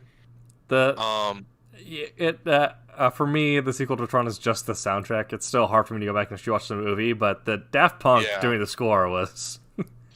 There was some interesting ideas in the movie. I like the movie in some. I just think the original one was such a unique look, and it still holds up. Even the CGI still holds up because it's supposed to be that world. It's not supposed to look realistic. I was really, as dumb as it is, when they made the light cycles, when they made them not turn the 90 degrees, that really, I did not like that. I love the fact that the light cycles turned at 90 degrees, and that was such a cool concept. Yeah. And when they took away from that, I'm like, no, that's stupid. Don't put real world physics into that. That's, Terminator, Predator, Aliens are other ones, The only two Alien movies are the first two. Well, some of these I really, really liked, but after they started messing with them, and they've messed with so many that I really, really enjoyed that I just really kind of have a fatalistic type of idea every time I hear Highlander. I'm going to watch it, of course. It really helps that Henry Cavill's in it, but... Well, the one me and Dean Zachary never have a good feeling. Me and Dean Zachary have been kind of freaking out about it. Is the Kurgan? The Kurgan, the guy who played the oh God, I can't think of that guy's name. Clancy Brown. He made that character. And to me, I'm like, if they mess up the Kurgan, that's Yeah. I can't see anyone else playing that role but Clancy Brown. That's why I always thought that movie could not be remade. He just nailed the Kurgan, and I can't see it. Yeah. Maybe you surprised me. I mean, I didn't think Keith Ledger would be a good Joker. Yeah. So, I mean, people can surprise you, but I'm just like, I don't even care about McLeod. Henry Cavill, okay, I don't care about McLeod. It's the Kurgan. You screw that up, and I'm just, yeah, I don't know. That was the big one for me. Would be that one, and then of course, I've heard about the new Predator Disney's doing, and I am sad and out. Yeah. So, have you guys heard about what They're gonna make a princess out of a princess movie out of Predator. I wonder how they're gonna do she's it. like a Native American girl fighting the Predator in old times, but she has magical powers. Of now, course. I guess. I'm like, The Princess Okay. Factory is at it again, everybody. Yeah. Well, I already I saw know. how they kind of demeaned cultural stories with Mulan. I just. what if all the Like- parts of a story does not exist and it's just curl I do think the magic? Predator's cool. I think Yeah. the Predator should. I think that's another franchise that should just kind of be left alone. Sure. I think they kind of said all they could say with that series. I think it's fun to do in comics, but Yes, I think Predator and know. Alien existing in comics and kind of auxiliary media is kind of where it needs to be at the moment until someone has like a truly inspired idea. yeah. That's the same thing like how I felt about Star Wars even before Disney purchased it was it existed in the books and stuff and the Yeah. anything that wasn't the original trilogy or the books I'm like, is it really Star Wars? Yeah. I did, and I heard rumors. Have you heard these rumors that they want to redo the sequels in some sort of Yes, weird that- time? that they fashion. that the idea that they botched it so hard that they want to Oh, Yeah. they really did a number. But, I on it. mean- oh my goodness. honestly, they just need to, until someone has a truly inspired idea, just let it exist in the books and the comics. Because even the books post Disney, especially the ones Chuck Wendig did, have been good. Chuck Wendig's a great writer, and the comics have been fun. We got some dope Sith lore with the Rise of Kylo Ren, where it's actually pretty dark and exploring, what makes the dark side tick as like someone who's not a trained properly Sith. Well, the thing is even for the first movie, like the storyline I always thought they should do. Even when I saw the first movie, when they showed that Luke was doing Jedis in the school, I'm like, look, all you had to do for that movie was have Luke training Jedis at a new academy, and then basically as Kylo Ren is a student there, and as he's a student, he's not making it, he's not cutting it to be a Jedi, and through this school and through like underground, he hears about this resurgence of the Sith that's connected to a resurgence of the New Order, and so the end of the movie could have just been him basically turning to the dark side or leaving the school to go join this New Order because he can't and then Lucas, you could have done him exiting the school, the whole school thing as one movie. Are you saying that And it the would've new Stars perfectly set movie? up the resurgence of everything. Are you saying that the But- new Stars movie should have been focused on character development and not just cool, flashy things? I know it's weird to say that. I don't know. I kind of just think what they do with the Mandalorian. They Yeah. should just do new stuff. They leave. Well, that's Luke- where we're headed. Yeah. Because Dave Filoni and what's his name, John Favreau. John Favreau's Yeah. strong. See the petition to yeah. just give John Favreau control of Star Wars? Yeah. Yeah. There's it's real, man. And he, they're really doing some really good stuff. Mhm. And the way I hear it, Kathleen Kennedy is about to, make her exit. I don't know if that's true. Yeah. We'll see. Well, I know I've heard Of course, I know they've actually given Dave Filoni control over new development, so not like franchise control, but any new script has to pass by him essentially, as far as my understanding is. and see what I like about him is he's starting to induct legacy stuff. Yeah. He's been putting legacy stuff in there Yeah. that Disney initially said, "Oh well, nothing is canon from this point on except for what is movies." And so that's going to be a good thing to watch, and I think that's a lot of fan service there, and I'm glad they're doing it. Yep. I just So think maybe Disney- there's hope. Yeah. And I just think Disney never thought they could fail. I mean, they just think, well, who cares how the movie is? We can Yeah, put this out thing would just anything as make long as money it's by Star Wars. itself. mhm. Yeah, Yeah. let's just throw it out there and let's Yeah. just throw some directors at it. Throw some money at it, and Mhm. we're Disney. We know what Yeah. we're doing, for goodness sakes. Yeah, I mean, that didn't work. what is it? J.J. Abrams finally came out and said that he had no plan going into making Oh the yeah, sequel. yeah, yeah. Yeah. He finally came out and said that, which is like, yeah, you stated what we already knew. Yeah. Yeah, And you can, exactly. you can tell just by watching the movies that you had no idea what was going on. But yeah, it was. I don't know. That, like I said, I mean, the new ones, like the lightsabers look cooler. The ships, always look Yeah. cool. But it Well, was the like, terminology you always have to look for whenever they say they're going to bring something out is they're going to update it. oh yeah, That right Mhm. there, that is like speak. Like I'm really wondering what's going to transpire with the whole He-Man and Masters of the Universe I don't thing. know. I just don't when know. is that supposed to launch? Isn't that like next month or something? Next month. Yeah. We'll see. So- I mean, I liked He-Man. I always thought, I just I need don't know. higher fidelity on the abs specifically. yeah, Yeah. you just need those ripped and stuff. Yeah, With his I'd be fabulous curious. sword of power. Fabulous sword of I power. guess it's such a weird thing because when I grew up, sword and sorcery type fantasy like Conan and and of course He-Man was supposed to be a Conan toy line until they saw the Conan movie and it's like, well, we can't do that. But I don't know, sword and sorcery really that popular anymore? I mean, I remember growing up watching Fire and Ice, which I actually found a copy of Fire and Ice. It is, but in like traditional publishing, like one of the best things going on right now is Joe Abercrombie. And even then, he's not doing like Lord of Sorcery in it. It's pretty terrifying sorcery, but it's Yeah. it's getting a lot of love in traditional publishing. And I do also have I have a pitch floating out there, but as far as like film wise, I haven't seen it really receive much love, even though I think there are. I mean, obviously, anyone can come up with a new idea, and honestly, they should. Yeah. The fact that we're just kind of rebranding or repackaging old content into new things.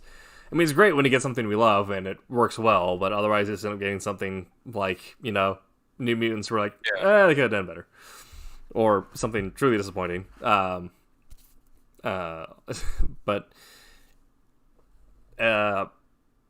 and there's just not enough focus to either bring the cool new stuff that's happening to the screen, or it's nothing really new seems to be developed in Sword and Sorcery in mainstream nerd space. It seems to be mostly existing just in traditional publishing. Yeah, that seems to be. I don't see, that last Conan movie, I like the Schwarzenegger movies. The only thing that bothers me about the Schwarzenegger movie is how much they changed the Conan character from the books. Mm-hmm. They drastically altered him to the point where I'm like, it's its own thing. Yeah. The newest Conan movie didn't have the greatest story, but as far as representing the Conan character from the books, I thought Jason Momoa nailed it as that sort of, because he was always, I mean, I remember when Robert Howard, he described him as Conan was supposed to be like more lean, like a panther, not like a bodybuilder like Schwarzenegger, and like he had tan skin and the dark hair because he's in the sun all the time. Mm-hmm. And so the Jason Momoa character as Conan, I'm like, that's as close as I could see on the screen representing that character. He looked like who I thought he would look like. The storyline was, Sure. it was okay. It has some cool ideas. I mean, they definitely adhered to the fact that yes, he was born on a battlefield. There's a lot of other stuff. He was never taken as a slave. That was the biggest problem with the Schwarzenegger ones, is that he was born as a slave. He was kind of taken as a slave. Mm-hmm. And Conan was never meant to be taken as a slave, but never a slave. I mean, that was like his big, and the fact that he was mostly a slave during the Conan movies, like, that kind of defeats the whole character. Mm-hmm. He was supposed to be the ultimate free man, running around causing trouble and getting into adventure and never be taken as a slave. So that and the fact also that Schwarzenegger didn't have that jet black hair. Mm-hmm. You gotta have that, because he really described that was like Conan had jet black hair, and that's what really set him apart from the southern people he was visiting. Yeah. Was that Northern? So there were a few things I'm like, eh. I've heard they want to make a Conan TV series. Mm-hmm. I can see Yeah. that working and not working. I don't know. Yeah. I mean, I've read a lot of the original Robert E. Howard stories, so I think honestly also there is also a mainstream transition from film to TV, and I think pandemic life kind of really accelerated what was kind of happening. As we've already seen, like bigger budget stuff was being thrown at TV. I mean, last season of Expanse had how much money compared to like some other movies are put out. yeah. So That's a good show. Yeah. Oh man, Oh, love so that show. I have the books back here. I love the bookshelf because it's just a constant like if I need an analog, it's right there. But it'll be interesting to see what happens with mainstream fantasy after we get Amazon's Lord of the Rings series, which is going to be that. Which that's another one. I really want it to be good. I really want. I'm very glad they're doing the Rangers of Dunedain and not a straight remake of the books and movies. They're like, no, this is going to be 200 years before this. Like, cool, new stuff. Yeah, just do new things. Yeah. You just make up new characters, and it's not. I mean, come on. It's like, look, let's be honest. D&D's been making up new Lord of the Rings adventures for how many years? So I mean, you know, Yes. yeah, just do. And in fact, it's like, I know a lot of people did not like the Hobbit films. I thought they were okay, and people like, did you read the Hobbit book? I'm like, yeah, I read it. And it's like, well, how could you like the new movies? Like, because I saw the new movies as just goofy D&D adventures. Yes.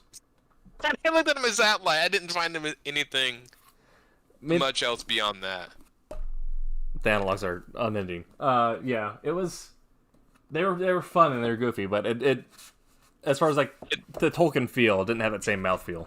No, they were much more towards Dungeons and Dragons. I thought is like the amount of You have I didn't 12 dwarves in in barrels escaping down a river. Like that's some classic like player shenanigans for D&D. Yeah. So yeah, that's I know they're making a Dungeons and Dragons movie.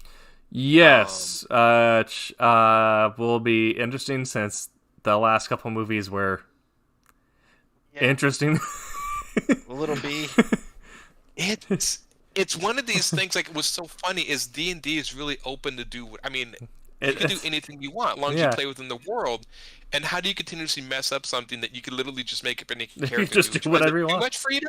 Right. Is it too much freedom? Is that why it's killing it? Or Especially I when, never can quite. If they did want to take something and like make it a thing, you have like if you existed in nerd space at any point, you know Drist. Like you have at some point heard of Dark Elf with dual scimitars. Like he's become a meme. You can just do all of these things. Yeah. I'm still amazed. Like I'm still amazed to this day that they keep messing up the Punisher. I look, it's like Hollywood, you've been doing Man with Gun for years. Yes. Man with Gun, skull on his shirt, you just can't get it done. You just can't figure look, the Punisher Warzone movie is not a great movie, but the whole scene he goes into the apartment building to destroy the criminals, he's blowing them all. I'm like, that's the Punisher. Mm-hmm. That whole segment right there is that character. It's just the rest of the movie wasn't fantastic around it. But they got the essence of that character. I tried to watch the Punisher TV series, and he went into this whole torture thing, and I'm like, that's not... No, you're doing it. You're getting... Yeah, and then there's a conspiracy thing. I'm like, look, he's just a guy who blows up mafia dudes. This is it. It's real simple. You're way overthinking the Punisher. Stop doing this. No. He's a very simple... He's the ultimate basic vigilante, man with gun. Mm-hmm. And they can't. Once you add the skull, they can't figure this out. Yeah. I'm just like, okay. And I don't know. That's the one character I am amazed that Hollywood continuously keeps messing up. At least in my opinion, I can't figure it out. So I'm like, all right. I actually really liked the Netflix series, but you like that one? It was I liked different. him. It was different. I liked it, but also like it was definitely different. It wasn't it was a totally different take on the Punisher. It felt I agree. Especially since they had microchip there as like the sign, but it was very much newer Punisher, not traditional classic Punisher. Yeah. So, the amount of people though that want him to fail because he is about guns, because a lot of creators, they like superheroes because they don't use guns. But honestly, there's a lot of heroes out there. I'm sorry, people, but with all of the extravagant, fabulous powers that they have, how many of them beat a man with a gun? Mm-hmm. So you can Yeah. shoot fireballs out of your hand. Okay, this guy over here's got a 9mm. He shoots lead. You know. Well, I think as I mean, also one of the ladies that made Punisher so much respect that he was just a man who was too angry to die. Yeah, he was Yeah. like, that was his, Yeah. And it was like, look, his family was shot by the mafia. They were caught in the crossfire. He just happened to be trained as a special forces, a Marine in the original. And so he had the training to go do this. Yeah. And that was it. And I don't know, it's kind of a simple, I'm trying to think of any other characters. Well, that's the thing that I do whenever I mentally go through a superhero, Yeah. is does he beat man with gun? Mm-hmm. Say, for instance, when I watch The Flash or any of that, and you got Captain Cold, he's got a frost gun. I mean, come on. Right. Does he beat man with gun? No, so he can freeze stuff, No. Well, Yeah. this guy over here can tear stuff to pieces with his 50 cal. I mean, That's Yeah. yeah. does he beat man with gun? That's why I'm glad Does- that they're using Peacemaker in the new Suicide Squad. Even though he is the meme of man with a gun. He's just, I mean, his line's like, I am going. It's like, I will die to bring peace to this world, even have to kill every man, woman, and child to achieve it. That's good. Think about it. Do any of the Marvel heroes use guns in the new Marvel? I guess only Star-Lord has little pistols. Yeah. No one So, else uses guns. supposedly the Black Widow movie is going to be elevating Natasha's little sister to being Black Widow, so we're going to get more gun there. Okay. Yeah. I always thought, like, were you ever expecting the Black Widow to become the traitor? Because in all the Avengers comics, she becomes a traitor. Mm. So I kept expecting that, but I don't know. I'm glad Disney didn't. But Yeah. there's a part of me that was always waiting for that plot line to drop, because that was always in the books. I think that's the reason why they didn't, because unlike Kathleen Kennedy, Kevin Feige, he grew up Marvel. Like that's like whereas Star Wars is Dave Filoni's religion, Marvel is Kevin Feige's religion. Like Yeah. he knew what we were expecting. And he's like, he's like, that's boring. I'm gonna do something else. Yeah. So yeah, I liked what they did with Black Widow. I guess I was always surprised that the Wasp came in so late, because the Wasp was one of the original Avengers. Yeah. And even when they brought her in through Ant-Man. I'm like, it seems like they kind of threw the Wasp underneath the rug. A Even little today, they kind of like, she was like one of the main ones. Yeah. So I never quite understood. I mean, because they were like, well, not enough women on the team besides Black Widow. I'm like, well, add the Wasp. Yeah. Duh. It's like, so I never quite. I think it was because I think given Hank Pym's egregious transgressions in some storylines, they tried to they were like, how do we do this in a way that isn't going to The infamous wife slap. yeah. I know. Yeah, addressing that. So do you think, Strange Job, to get your opinion, so the fact that they've added Captain Marvel into the universe, do you think they're going to do the Rogue storyline where Rogue takes her powers? Oh, I hope so. Hope they do. No, I want people to see Brie Larson die on screen, right? That's something they don't. It's something they want to see Brie Larson die, because I think she's an interesting choice for it, but it's just Rogue's so much cooler. I know. Yeah. Rogue is, I would, because I liked Rogue in the comics. In the movie, she was okay, but Rogue was so much cooler when she was like the punk rocker that was like a Superman, but like this goth punk rocker, and that was like cool. Yeah. Wolverine I and the don't X-Men has a really good Rogue too. Yeah. Speaking of cartoons on Disney Plus. Yeah. I always just I loved because that's when I first got into the X-Men. I remember the first comic I saw, they were all wearing like mohawks and chains. Yes. And I was in the metal, and I'm like, so these are like metal dudes with powers. This is cool. And so I was very much into the underground Ninja Turtles metal. So when I looked at like Avengers, I'm like, no, these are just, they're wearing tights. That's stupid. Yes. No, look at these metal dudes with spikes and chains, and that's why I like the X-Men. And in fact, when towards the end where Jim Lee brought him back to the mansion and gave him the yellow outfits, like, no, they're wearing tights. That's stupid. Don't. No, I want the metal. That's why I liked them so much, because they just had this sort of weird underground metal feel to them. Yeah. Well, and then they took that away. That's where we got to X-Force, especially like during Messiah War, Messiah Complex, and the fact that like, oh, they're all wearing black and gray, and Yeah. Warpath is a central character, and he's freaking jacked. Yeah, there was just something cool about, I don't, all the Rogue and because Rogue used to wear like the black leotard, and she would wear like G-strings and stuff. It's, like weird out, but it worked. Yeah. There was just something Well, it worked. kinda cool. It did work. I don't know, her new. I didn't like her new look as much, but again, it's like in the movies, Anna Paquin's character just absorbed powers. Like, yeah, that's cool, but you need to have her like punch through buildings and fly and stuff. That's what made her so fun. So I'm hoping they do that. Yeah. Like you said, now they got Miss Marvel in there. You can send Rogue over and she can take her powers, and we Yeah. can do that. And I'm sure y'all have heard the next Miss Marvel is supposed to be the Marvels if it ever drops. Yeah, it's supposed to bring in a bunch of Marvels, like Miss Marvel characters. Yeah. Yeah, so Brie Larson has kind of lost her title. That's been the thing that people have been talking about is, how most every other character they've got in the MCU, if it's Thor, then the movie is named Thor. Thor Yeah.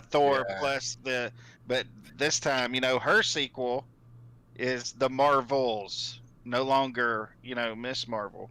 Well, I And always liked the African American, the Rambo. Or Miss Rambo? Marvel, the one- Yeah. Yeah, Yeah. her costume was really striking. I always thought Yeah. she was cool, and I was hoping they would add her. I just always remember in the comics she looked cool. Well, they got her daughter doing that same shtick as. Wow, I forgot her name, her alias. But at the end of WandaVision, Yep. yeah, we got. She's not Quasar, but she runs on with Quasar sometimes. Man, that's gonna drive me nuts Okay. now. Yeah. I don't know. I think that'd be cool. I don't know. It's funny. I kind of dropped out of the. And I've talked about this before. It's not a nice secret. I liked some of Marvel movies, but I'm not. And the Marvel movies, like I finally connect. It's not the Marvel movies themselves. I think it's sometimes just the modern day sense of humor doesn't work for me. Mm.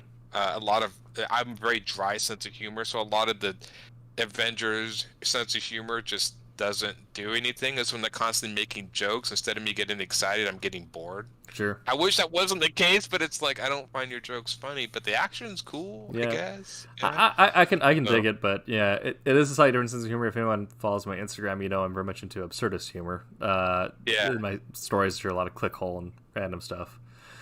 But Yeah. it's definitely a lot of. I think what really made me stick with and not fully immigrate to smaller print comics and only indies, but made me stick around with Yeah. Marvel and a little bit DC is the fact that there is a level of interconnectedness that, if done well, feels like a mythology. Like it feels like, Yeah. and I think the movies have really kind of done that well for me, and that's why I like them. Is it feels like this is the mythology of modern America. Yeah, they've done a pretty good. I'm the one that like the Zack Snyder Justice League movies, which I know usually I say that the internet explodes. But I finally I was trying to figure out why do I like those more than the Avengers, and I think it's because when I started getting the comics, they were going through that dark phase, like the Dark Knight Mhm. Returns, the Yeah. Watchmen, all this stuff. So everything was gritty and dark Yeah. and serious. So that's what I was used to. So when I saw like those movies, like, oh yeah, those are the comics I remember. I didn't read as much as the Avengers lighthearted ones, so they just seemed to click more with me. And I know and it's funny. I have a friend who loves Marvel movies and hates the Snyder and in fact, most of the movies he likes, I don't like, and vice versa. So he'll actually tell me, it's like, I saw this movie and it was horrible. He's like, you'd probably like it. So he'll suggest movies to me based on how much he hates them, and I do the same thing to him. And we usually actually give each other some pretty cool movies. There you go. Yeah. So yeah. But yeah, I don't know. It's I do like some of this. Like I did want to watch the Falcon show, which I haven't yet, because I Yeah. like the guy who plays the Falcon, Anthony Yes. Mackie. I really like him as a person, as a character. Yeah. But I'm horrible at watching television. I still buy Blu-rays and stuff and like never watch. I bought Battle Angel Alita. I saw it in the theater and I bought it years ago. Never watched it. It's been sitting there Wow. collecting dust. I I'm saw that. horrible. I saw Battle Angel like 4 times in theaters. Yeah, Was it it was good? awesome. I haven't watched it. I've got it. Yeah. I haven't watched it. It was one of those things where like it's a cult. I mean, kind of like Blade Runners, where like traditionally it's probably not going to be the best received by most audiences, but there's definitely enough there to make it a cult following. So if you're into that kind of stuff, it's going to stick with you. I don't think we'll ever get us. And even if when he decided to make Alita Bound, I was surprised he gave a little bit of a tease ending because I'm just like, look, We're never going to get a Alita Battle sequel. Angel is humongous. There was so much story. Like, I'm like, like people like, you want to make a sequel? I'm like, dude, if you want to tell the whole story, that would be like the Marvel universe of sequels. There was so much to that story. Yeah. That I was like, maybe bitch be happy you got a movie out of it. Yeah. That's sometimes I come to with certain movies. Like, I know, like when they made Zack Snyder's Justice League, he did this epilogue with all this teasing, and people are like, are they gonna make sequels? I'm like, look, I'm just happy I got to see his vision, and I'll call it closed on that. I'm not worried about sequels. But sometimes I kind of wish they would have wrapped up the storyline. They kind of hinted at it. I mean, if you read the book, you know what happens. But they did a good job of following close to the book with that movie. Really close. I'd love to see a sequel, but as far as all the anime movies I've seen translated in live action, that's probably one of the most successful I've seen. Yeah. As far as nailing, like, yeah, that was pretty much the book. Yeah. Majority of that was, there was nothing in there that I was like. That's why every time, like, a big Akira fan, like, we're gonna make an Akira live action. I'm like, no, you're not. Nope. No, you're not gonna make that. And there's no reason to make it. That's one of the all-time classic animated movies. Yes. Don't touch it. Stop it. Yep. I know a lot of people are real crazy about that. Akira. I mean, if they can, I've never seen it.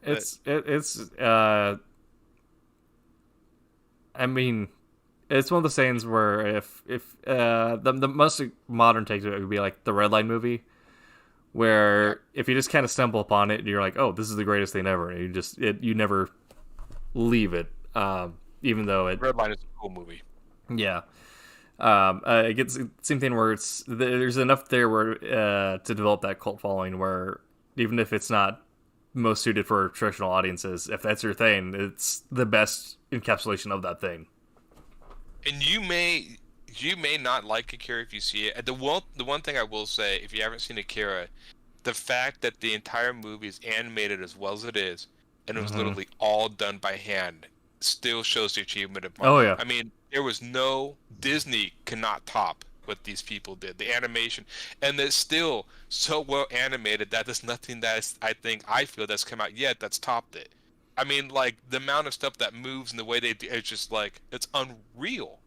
It's like the fact this is all hand done. I'm like, okay, that's hats off to you. I mean, CGI stuff looks great, but that was just nuts.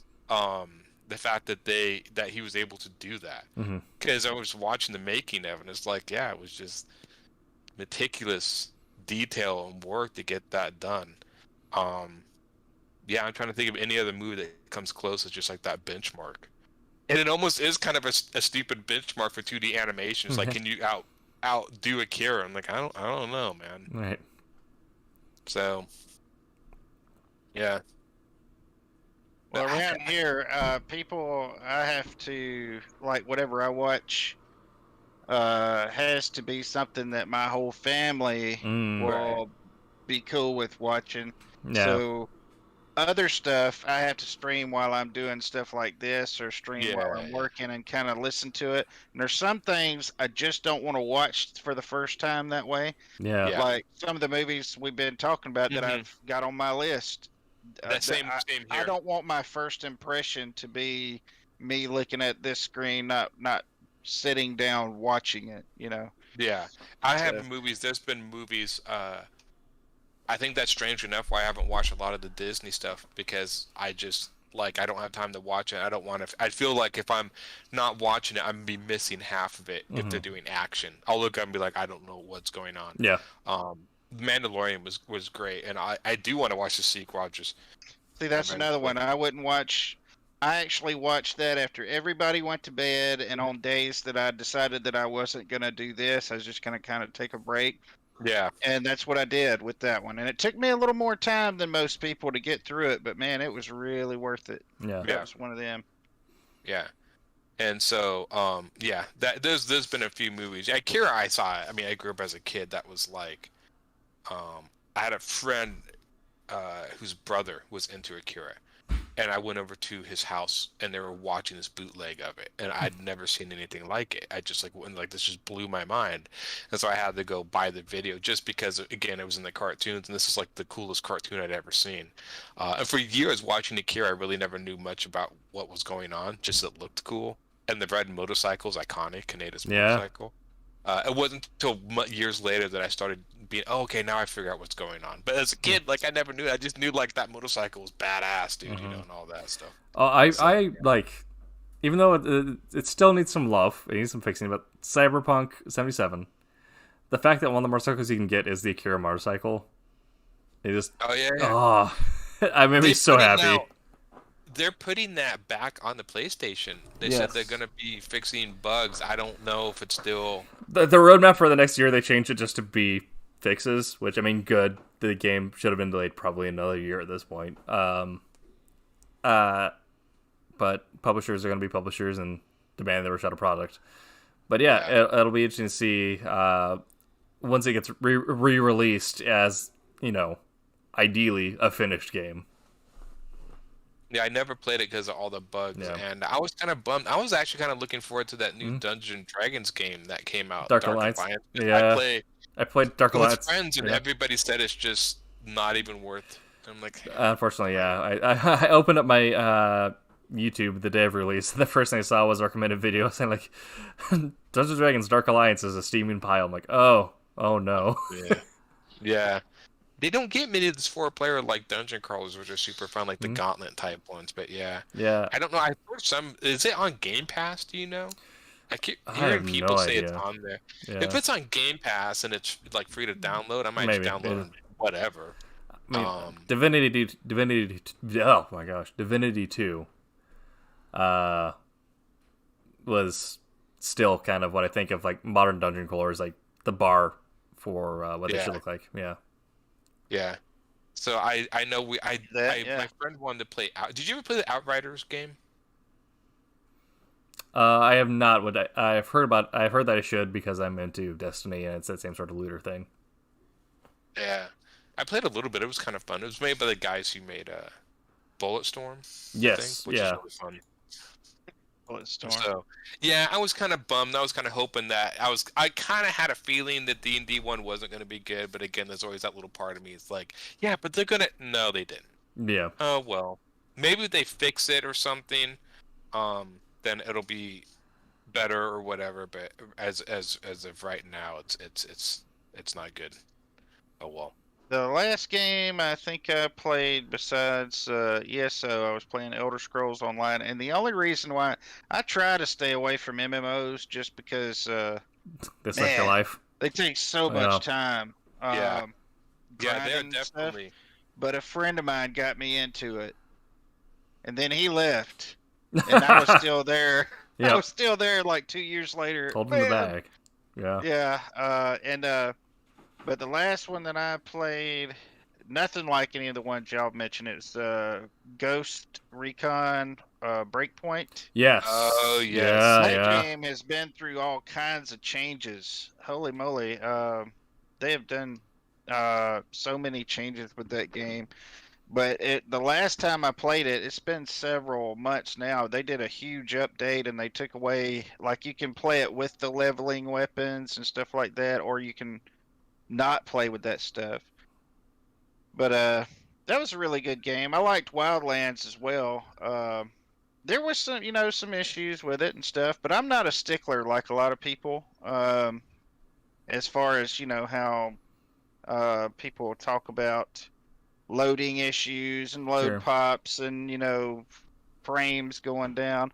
I'm glad those people are in the world that can see faster than 30 frames per second. I can't figure it out. Yeah. But me, I mean, I'm glad they're there because they force companies to make better products. But at the same time, I kind of like the way I am because I can actually enjoy games a Yes. little bit more than I think Yeah. most people can, just because I don't really see it. I mean, I guess maybe because if I get something good out of it, it's already went past my expectations. The way Yeah. they push stuff out now, I don't expect any games to be. Yeah. Most games nowadays they just push them out before they're done, and then they Yeah. charge you all this money, for DLC that should have been in the game, Yeah. Yeah. to start with. It's just gotten worse and worse anymore.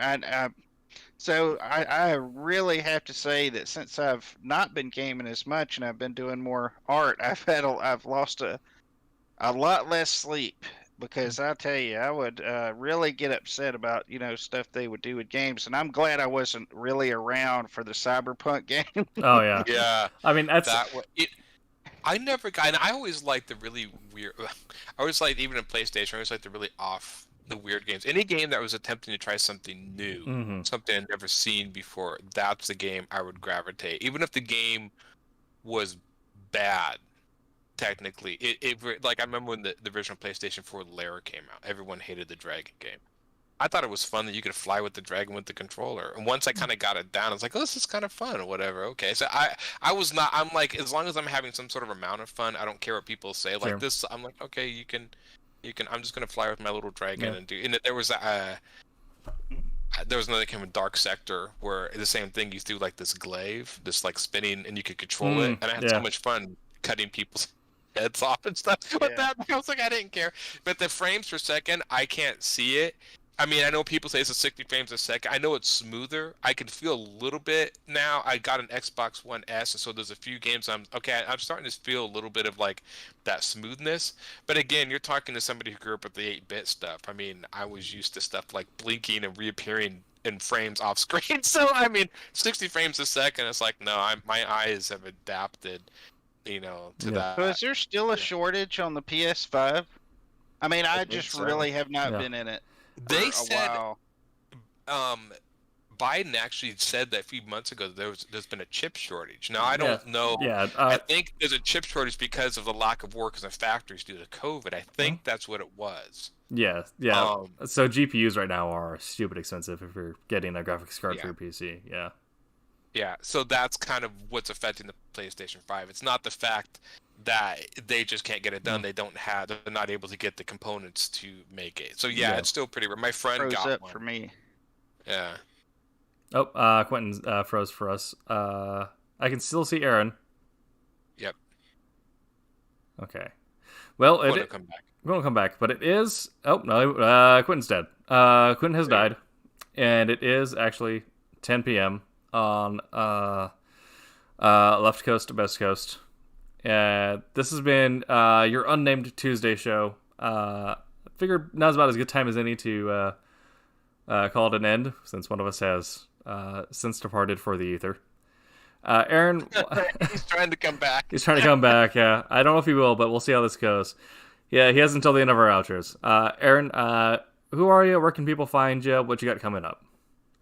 You can find me on Facebook, Humphreys Illustration, and you can Aaron Humphreys. Instagram at ALH3810 is my handle.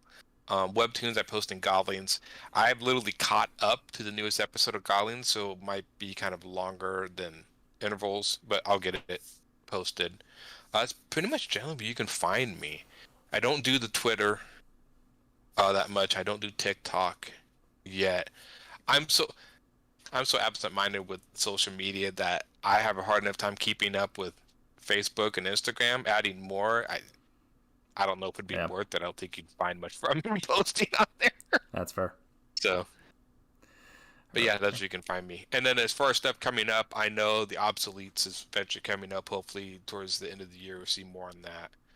And that's what I got coming up as far as Silverline stuff. All right. And I think the third issue of Fire Rush should be Kickstarted or coming out soon too. Sounds good. So, and Quentin is that. Quentin. Well, that's exactly why Quentin left, because you were going to ask him Yes. where you can find him. Exactly. He got out of here. Yep. I'm Tim TK, associate editor at Silverline. You can find me running the Silverline blog. I'm on pretty much every social media at Tim TK Writer. I'm on TikTok, but I don't really post TikToks in a while. I should make more content. Most of my Instagram has been memes and painting. You can find me on Twitch at AgroBacon, where I stream mostly painting now, as well as Destiny and some other games. And coming up later this year, I believe, is going to be Wolf Hunter issue number 1. And I also have some other pitches floated in the ether, so maybe if those get picked up, we'll see something more on that avenue. Gonna give Quentin here a few bit. Apparently Quentin left. I don't blame him. Yep. I've seen us. But apparently he's trying to come back in. Yes. He may come back. In the chat, Roland says, "Great inaugural show. Thank you, Mr. Bossman." Quinn is gone. Quentin Bedwell. If you look him up, you should be able to find him. When he's not on social medias where he's not Quentin Bedwell, he's at Quinobi. Yeah. He's penciling and inking Trump's number 3, and as well as several other books coming up. And you might even be able to see him at some Silverline conventions in the future. So until next time, we will have a name at some point in the future. Remember to make mine Silverline. Line. And remember that. Yeah.